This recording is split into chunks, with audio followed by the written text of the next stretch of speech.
Mes amis, bienvenue dans cette vidéo SideQuest où, comme vous l'avez lu, je vais partir en quête secondaire pour remonter aux racines de ce fameux calice qui est devenu maintenant iconique. Regardez mes loustiques, j'ai quasiment un plein d'essence.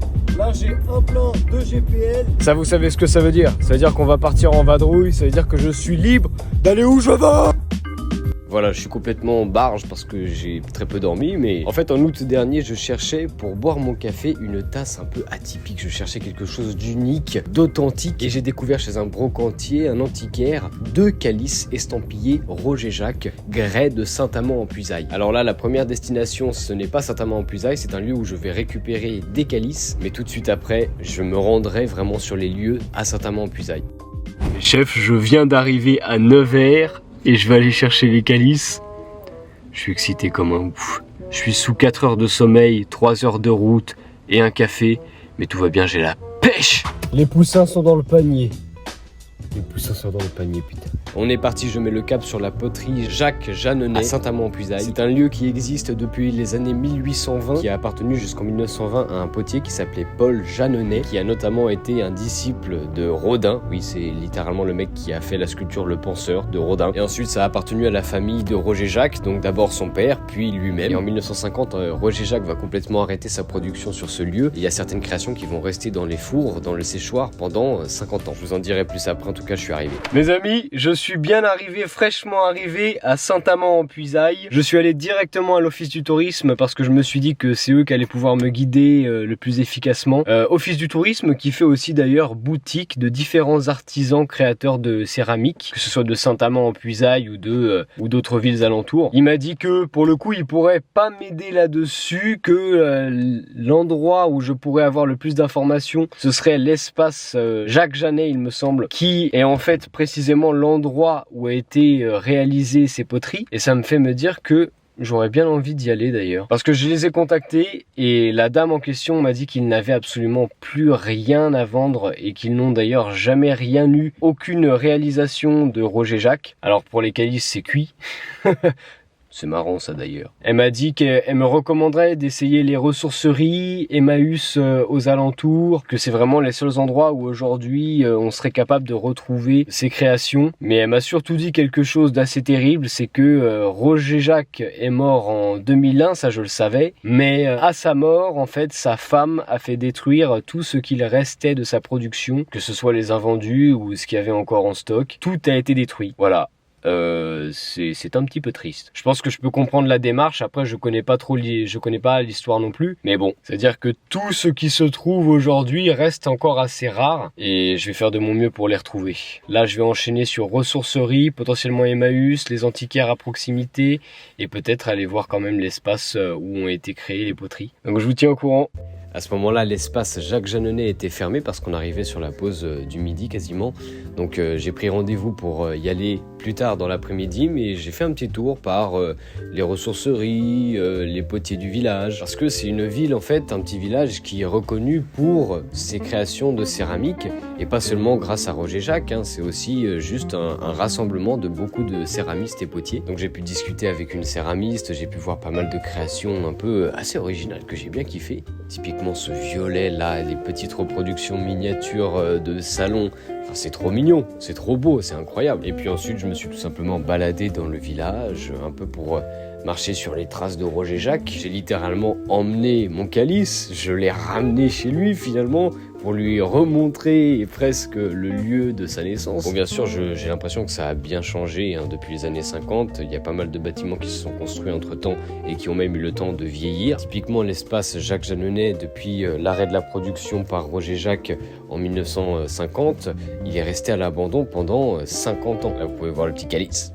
Et quand je dis qu'il est resté à l'abandon, c'est qu'il y avait même des créations qui sont restées à l'intérieur. Donc je vais clairement retourner dans cet espace et voir s'il reste encore des traces du passage de Roger Jacques. Spoiler, oui. Et alors il s'est passé à Saint-Amand-en-Puisaye quelque chose d'assez drôle, c'est que À un moment donné, j'ai reconnu un lieu, un endroit que j'avais dépassé en voiture littéralement 2 semaines avant que je découvre le calice en céramique Roger Jacques.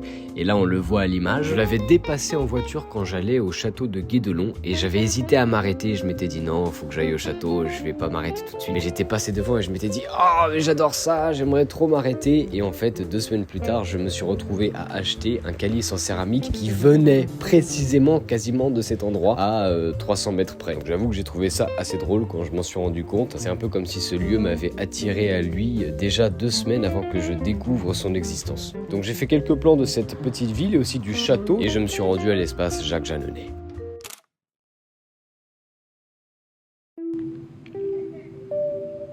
Four au moins de 100, en tout cas c'est un four qui fait 100 mètres cubes, vous verrez par l'autre côté. Et, voilà, hein, des potiers quoi. Ah oui. Voilà.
Ensuite, je suis allé visiter le château.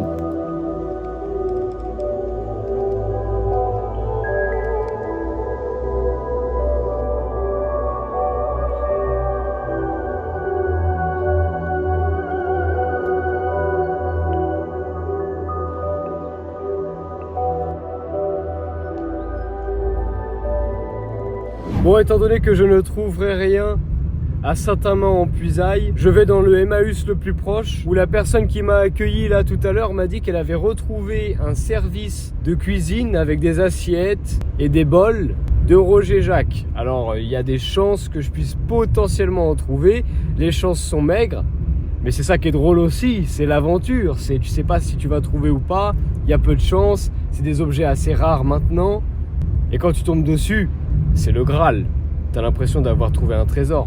Et c'est un peu le cas. Donc comme vous l'avez vu sur les images précédentes, j'ai été accueilli par une céramiste qui travaille maintenant à l'espace Jacques Jeanneney. Elle a bien accepté de m'accueillir, même si elle trouvait ça un petit peu bizarre. J'ai eu l'impression d'être accueilli avec un regard un peu suspicieux. Un petit jeune avec sa caméra qui demande des informations sur Roger Jacques, qui dit être fasciné par son travail, what the fuck. Mais en tout cas, elle a été très gentille et m'a raconté beaucoup de choses et m'a montré du coup comment était utilisé aujourd'hui en exposition parfois certaines partie du bâtiment. Parce que comme je disais, il avait été abandonné pendant 50 ans. Il a été réutilisé finalement au début des années 2000. Il a donc été réhabilité et maintenant c'est elle qui y travaille. Elle a même pu du coup me retrouver des créations de Roger Jacques, des pots à sel comme je l'ai montré, et puis elle avait réussi à retrouver un service. Je me suis ensuite baladé chez des antiquaires, je n'ai rien trouvé, donc je vous retrouve quelques jours plus tard. Bon les gars, je suis content, c'était pas prévu, mais aujourd'hui je vais aller chercher des calices encore. L'offre que j'ai faite sur un petit service a été acceptée. J'étais pas sûr que ça passerait, je m'attendais à une offre un petit peu au-dessus en retour, mais ça a été directement accepté. Et là du coup je vais à Champigny-sur-Marne. On est arrivé. Trop bien. C'est juste ici, les poussins sont dans le panier, je viens de les récupérer. On a même discuté un petit peu avec la dame qui les vendait, elle est super sympa. Donc c'était vraiment trop cool. J'ai pas fait beaucoup de kilomètres en plus pour les récupérer. C'était assez proche de chez moi, une petite heure même pas. Donc là on rentre à la maison et on les regarde de près. Dans les jours qui ont suivi, je me suis baladé sur Le Bon Coin et eBay, sur Instagram même, pour retrouver des créations de Roger Jacques. Et bon, j'en ai trouvé énormément. Voilà pour ce que j'ai trouvé sur eBay à Champigny. Et dans les images qui vont suivre, je vais vous montrer aussi ce que j'ai acheté à Nevers la première fois, juste avant d'aller à Saint-Amand-en-Puisaye. Déjà, les bleus que j'ai trouvés à Champigny sont magnifiques. Là, on voit ceux que j'ai chopés à Nevers qui sont exceptionnels aussi, avec une petite carafe. Et ensuite, j'ai fait une petite commande Vinted. On se retrouve quelques jours plus tard.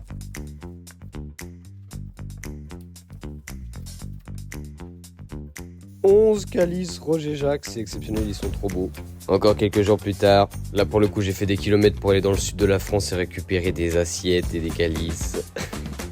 Et puis encore plus tard, toujours dans le sud de la France, j'ai récupéré une sucrière, une carafe et ces 6 magnifiques calices Roger Jacques. Voilà, vous l'avez vu, je me suis pris de passion pour Roger Jacques, pour l'artisanat. C'est vraiment très récent, c'est depuis que j'ai découvert en fait ces calices en céramique. J'ai adoré un peu en apprendre plus sur l'histoire, en apprendre plus sur l'origine, d'où viennent ces petites créations en grès. Je trouve ça absolument fascinant et j'ai eu envie effectivement d'en récupérer le plus possible pour avoir cette partie qui est pour moi presque une partie d'histoire chez moi. Et aujourd'hui, je suis très content d'avoir acheté ces petits calices, même si je sais plus où les foutre. Mais je sais que quand j'aurai ma propre maison, je pourrai les exposer. Et puis vous avez vu, j'ai aussi des assiettes qui allaient avec, des sucriers, des carafes. Donc il y a plein de belles choses que j'ai pu récupérer là aussi. J'en suis très content et je sais que chez moi je vais m'en servir pour boire de l'eau, pour boire mes cafés, pour verser mon eau, verser mon café. Donc franchement c'est trop cool et puis je pense que je vais m'arrêter là pour faire l'acquisition de calices Roger Jacques.